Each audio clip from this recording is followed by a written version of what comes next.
Hi everyone, it's Derek from the iReady podcast here, and this is my reaction to the opening game of the season against Aberdeen at Pittodrie, where we won 1-0. Yes, thankfully the football season is finally back with us. It's been a while. We've obviously had the pre-season games, but they're no match for competitive games, and we started off with the main thing, which was 3 points and a win. It was much harder than it needed to be though, especially from the first half where it was much of a training exercise for us, going into the second half where unfortunately old habits seemed to rear its head again. But we got the 3 points, I suppose. These are things we're going to need to build on. There's potentially a bit of rust there from being off of the competitive road for so long now, but it's something that the players are going to need to certainly get rid of that rust as soon as they can. But anyway, into this game, obviously the first big thing, the surprising thing was Balogun was starting. However, if you actually think about it, he's just come off a big run of games in England there, so he's going to be match fit. So it was a no-brainer, and certainly I'm quite glad he started because I thought it was a mental game. Certainly in the second half, he put himself in a position where he got himself injured to try and save the ball, and he showed some class throughout the game, and it was really, really solid. And certainly from today's showing, even in the second half, he showed he's going to be a big player for us potentially. So, but anyway, the next thing was that we were playing in our away top, which was unveiled this morning as well. I have to admit, not a big fan of it, but really that's by the by. I don't care what colour the strips is, and I don't care what design they are, as long as the team's winning. So, but into the first half, it was a very, very good first half. Kind of like a training exercise, as I said. We must have had maybe about 80 to 85% possession for the first 30 odd minutes. Some very good, quick, tight passing, forward thinking. Aberdeen were sitting off us. They were staying back and allowing us time to get the ball and get going forward. We unlocked their defence on the 20th minute with Ryan Kent scoring. Started from the back, there was a long pass to Morelos into midfield, who plays a lovely weighted ball onto the on-running Kent, who slips it past the keeper. It was a quick, incisive move, really caught Aberdeen on the hop, and arguably that's one of our best traits, is going forward quickly, hitting on the break. Trademark goal there, and great vision all round. Thought Kent was maybe going to take round the keeper, no, but he placed a shot there, and it was a great all-round goal. Then maybe around the 30th minute, Aberdeen made a few changes. They switched sides a couple of players. They started to play out their shell, and they were closing us down more. They were being more physical. A few meaty challenges going in there.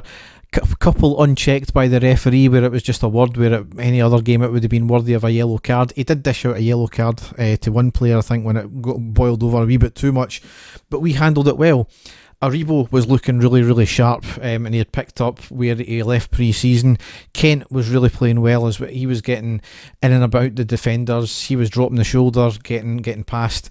Just not a lot coming off for him, unfortunately. Morelos was dropping back more, but it wasn't a bad thing because ultimately he got the assist for Kent's goal as well. So a lot of people say that's a quiet Morelos, but if he's doing the other things well and allowing other players to get in behind people and behind the defence, then he's doing part of his job, isn't he? Second half though, it was a complete reversal. As much as Aberdeen never had as much possession and as much play as we did, they certainly were the better team in the second half. We played within ourselves. We weren't quite getting forward. We were really disappointing. As I said, it was traits of last season stepping right back in. The first half we were dominating. We should have killed them off, and yeah, there was maybe only one or two decent chances in the first half for us, but we need to be playing a lot better and putting their keeper under more pressure. I'm fed up saying that, as you know, I'm repeating myself from last season here, unfortunately, but Aberdeen did have a few chances in that second half, none more so than on the 58th minute when they hit a free kick towards our back post. Complete stramash on the goal line with Balogun blocking the ball and hitting his head off the post. It looked a really, really serious head knock. He possibly was having his shirt pulled and he was spun around into the post at that point as well. I need to look it back. But the ball ended up falling to McGregor, who gathers it on the deck. A number of players pile in and to try and get the ball, and the ref blows for a foul. And there was a bit of swearing from McGregor as well, which had to be quickly dimmed down from the sound editors. But it was a let off, I thought, and you know, Aberdeen were coming more and more into the game, and that should have been the warning shot to start playing out of our shell again, maybe make a few changes. Aberdeen have made a couple of subs at this point, and yet we never. And we've got 5 subs to choose from. We've got 5 subs to use, and I think you can only use it over 3 periods. But you don't need to use all 5 subs, but when it's clear that there's changes needing made, Gerrard is still not making them, because it's taken until the 76th minute for Hadji to come off and Arfield to come on. And I think that was the only sub we made in the game when it was clear that we needed subs earlier on. On that note, Hadji, apart from a couple of moves, he was off the boil today, and when he was taking the ball himself, he was trying to hit shots. They were sclaffed well wide. He was falling over a good bit today as well. I don't think it was anything malicious. I think it was just he was losing his feet and change of studs maybe needed. But he was off the boil, and he should have been taken off a lot sooner than the 76th minute. Arfield came on for him. Aberdeen then kept still coming on, and I was getting worrying. I need to maybe start wearing a blood pressure monitor when I'm watching Rangers games, because they certainly don't help it, put it that way.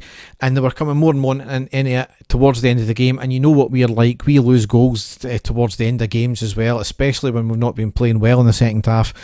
Turning point in the second half though was in the 85th minute, when there was a shocking 2-footed challenge by Considine on Arfield. Straight red card, nobody can have any arguments about it. I've already seen some of the orcs who were watching the game as well saying, but Arfield's feet was 2 feet as well. I'm not even going to get started on that one, but it was an absolute shocking challenge. Yeah, he got part of the ball, but he got a lot of the man as well, and he showed with the studs. It's a straight red card every day of the week. You can't have any arguments about that. We did have one final flurry at the end in the 92nd minute. A lovely move going forward with Kent to Morelos.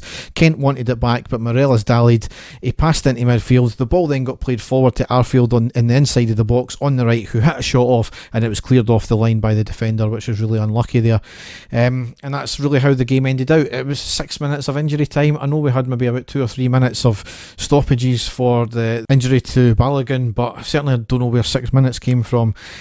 My man in the match for this game was Kent. He was running about quite a bit. He was opening up space when it came. He was dipping the shoulder. I thought he was very forward thinking. More of the Kent we've seen before, and obviously got the goal as well. Notable mention though to Balogun, because it was his debut performance, coming into the squad, really only been with them a few days, and he just slotted in perfectly, and an outstanding performance as well. But as I said, I'm giving it to Kent. So Dave and I will be recording on Wednesday night, so it should be out in the early hours of Thursday, if not in the mid-afternoon of Thursday there, just before we play against Leverkusen.